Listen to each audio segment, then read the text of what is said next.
Со одлуката за отфрлање на кривичната пријава против директорот на Агенцијата за национална безбедност Бојан Христовски, јавното обвинителство се претвора во партиски инструмент на ВМРО-ДПМН.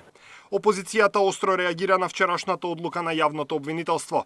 За портпаролката на СДСМ Кузеска, спорно е што ОЈО не искомуницирала директно со институцијата која ги издава TOEFL сертификатите. Зошто обвинителството, почитувани, не побарало официјален одговор директно од ЕТС, институцијата што ги издава TOEFL сертификатите?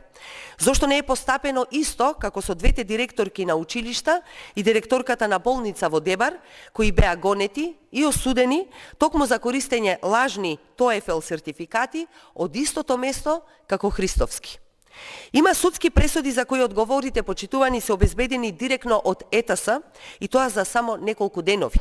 Но одлуката на јавното обвинителство за владата и за владеачката ВМРО-ДПМН е исправна. Портпаролката на владата вели дека СДСМ лиферува лажни вести со цел да го дискредитира Христовски. Дури би кажала е вакво судство и обвинителство, кое што е составено од кадрите кои што тие ги оставија, не може да ја сокрие вистината. Односно, вистината денеска излегува на виделина, а тоа е дека не постојат лажни сертификати по однос на овие изнесени ставови, би кажала, од страна на СДСМ. И ВМРО-ДПМН е на ставот дека опозицијата е фабрика за лажни вести. Многу е јасно, обвинителството ја отфрли пријавата за директорот на АНБ Бојан Христовски.